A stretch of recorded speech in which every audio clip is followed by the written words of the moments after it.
The 12th annual Kalamazoo Hot Dog Walk is set to take place. It started with three friends eating hot dogs and has since evolved into a joint effort with local businesses and groups aimed at providing meals to those in the Kalamazoo community. Good morning, ladies and gentlemen. I'm News 8 digital anchor Luke Laster here from the Wood TV Live Desk. Joining me this morning, one of the original dog fathers, Chris Voss. Chris, good morning. Good morning, Luke. Thanks for having me. Chris, let's start with a history lesson here. The walk now in its 12th year. How did it get started? Run me through it from way back when. Sure, yeah. So it goes back to 2011, and three of us, the two other founders of the program, Scott Swope, Kevin King, and I, tried to coordinate a time to have lunch, and we all had different ideas of where to go, and we landed on this idea of why don't we try a few different restaurants. Let's have a hot dog at each one, almost like a bar crawl, right? Let's kind of get one and move on to the next. And as we did that, a couple of things jumped out to us. One was how much fun the restaurants had. There's a little competition there, right? So they want to have the best one, and want to be our favorite. And then as we posted throughout the day, you know, when you eat, you got to take a picture of it, right? And you have to post it on social media. So as we did that, we started to get more and more comments of, wow, this is a great idea. When are you doing this again? Why didn't you invite me? All those kind of things, right? So we decided there was an audience for something like this, and we made kind of the next one a circle of friends. We made up T-shirts. I got a great T-shirt guy, and we had 18 people do that, and it just grew and grew and grew over the years to where we had over 100 people participating in the hot dog walk, and about 6 years ago decided to leverage that event to help support Kalamazoo Loaves and Fishes and to really further benefit our community. So that's when we reached out to them and partnered with them. I want to dive into that partnership there with Loaves and Fishes in just a moment, but when did this really start getting its wheels? How many years did that take for people to really start catching on and be like, oh, we want to be a part of this, or, oh, we're seeing what you're posting on social media. When did it really start get rolling there? I love that you asked when it got wheels and started rolling, because I would say it's when we got the bus, right? So we used to carpool from location to location. And again, when you're talking about 18, then maybe about 30 people, it's doable. But we eventually got to the point where in the next years, we actually secured a school bus, and that allowed us to increase our capacity. It actually made things much more simple for the restaurants as well. We would all arrive together, and that was also right around the time we started to receive attention from news organizations like this. We started to appear in the Discover Kalamazoo visitor guide, and we really started to see people coming who we didn't know, right? It's one thing to see our friends and talk them into it, but that's when we started to see people who had heard about it from other sources outside of us. And it was really, like I said, at that point when we felt like this thing is taking off, now let's try to leverage this to do even more good for the area. So is it a bus to this day? Do you guys use a bus to get around to this day? Yep, Okay. We still do. Tell me about the past couple years navigating through COVID. Yeah, that's a great question. So the last 2 years, we've adapted the process a bit. So in the last 2 years, we've offered a book of vouchers. And so what happens is that the registrants still receive their T-shirt. The T-shirt changes every year. I'm wearing the 2016 one this year, but it's different every year.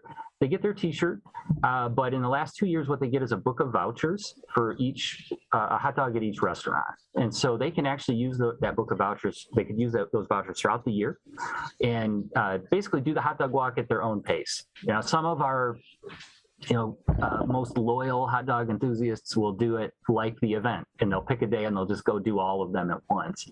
And others like to spread it out, and that allowed us a couple of things. One, we did not have to limit our capacity, so we could sell as many as people were willing to buy. And it also allowed us to be inclusive of some people who struggle to take the Friday of Memorial Weekend off, which is the traditional date for the live event. And so just during those 2 years, we provided about 35,000 meals to the Kalamazoo community just based on that voucher system. And so now we offered our guests either option. So we have some riding the bus, and then we have some who will be picking up a voucher, and they'll do it at their own pace throughout the next year. What year did you guys start using the bus? 2015, I think. Okay. So going back now, when you mentioned it a moment ago with that partnership with Kalamazoo Loaves and Fishes, how did that one come about, and when did that come about? That came about the next year, and that we had reached out to them. Again, we really felt like now that this was getting stronger and becoming a community event that we could count on every year, we wanted to make some type of community impact, and the fight against hunger seemed like a logical fit, right? We're really fortunate, right? We're all going to drive around. We're going to eat 6 hot dogs that afternoon. We're going to eat all we can take, and the point is not lost on us that not everyone's able to do that. And so Loaves and Fishes and their fight against hunger seemed like a really natural pairing for us. And so we reached out to them. It took a minute to explain what in the world it is that we're doing, but they were actually really receptive to that and have really become our partners in the program and in the logistics of the program. And so each year since then, we've been able to continue to provide funding that helps them secure meals for those in need in the area. Up until today, we've provided about 75,000 meals since that time to the Kalamazoo area through that partnership.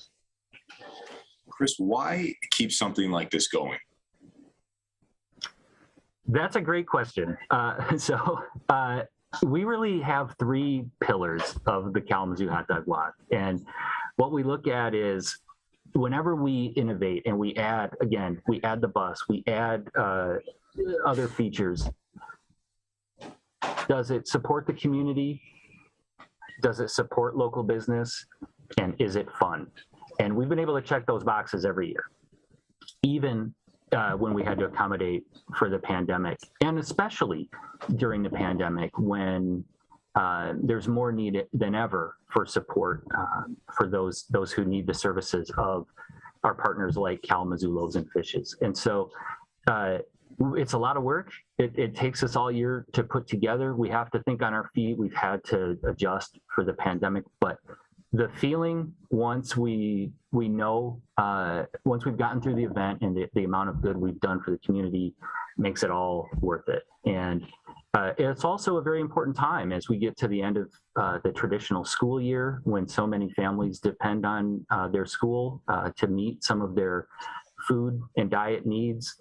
We're able to provide a boost for Kalamazoo Loaves and Fishes to pick up at a really critical time. So it's a lot of fun, but our impact is very serious, and that inspires us to keep going. A 2-parter here kind of for you. 12 years ago when this first started, could you imagine how much it has evolved and where it is at today? And building on that, what is your favorite part? What has been your favorite part, especially over these past 12 years? Okay, so the first question is really easy to answer. No, I couldn't have imagined. I couldn't have imagined that. And again, it's almost every year when we add something, and we do have to consider what are the costs going to be, and are people willing to register and to do this. And I'm just always overwhelmed by the support, the amount of support we've gotten. I would have never guessed. I really wouldn't have. So that's been incredible. My favorite part is harder to answer, but I would say it's that last stop. And it's not that any of our restaurant stops are any better than others, but when you get to the end, people have continued to donate throughout the day, helping us hit our goals. And we get to announce to the group that by doing this silly activity, where we eat hot dogs all day, we ride on school buses, we're grown people riding around on school buses. So we get to announce how many meals we're estimating that year we'll be able to provide, and the feeling that everyone gets from doing that, not just me as an organizer, but everyone who participates as part of that. That's just incredible. If I could bottle that up, so that's got to be my favorite part. Chris, I appreciate you taking the time. Is there anything else that you would like to add or put out there? We can be found on hotdogwalk.com. We maintain a mailing list every year. We've gone through the registration for this year's event, but we would love to welcome people into the Hot Dog Walk family going forward. And so our website is hotdogwalk.com. You can join our distribution list there. And of course, we're on Instagram and Facebook at Kalamazoo Hot Dog Walk. We'd love to hear from anyone. Ladies and gentlemen, if you tuned in, pardon me, if you tuned in maybe halfway through this stream or are just now clicking in, there's a link attached. If you're viewing on Facebook, it takes you over to woodtv.com. You can view our full conversation there between Chris and I right there again on woodtv.com. Chris, thank you. Yeah, my pleasure. Thank you, Luke. Ladies and gentlemen, this has been a look at the Wood TV Live Desk. I'm News 8 Digital anchor Luke Laster. Have a great afternoon, and we'll see you around.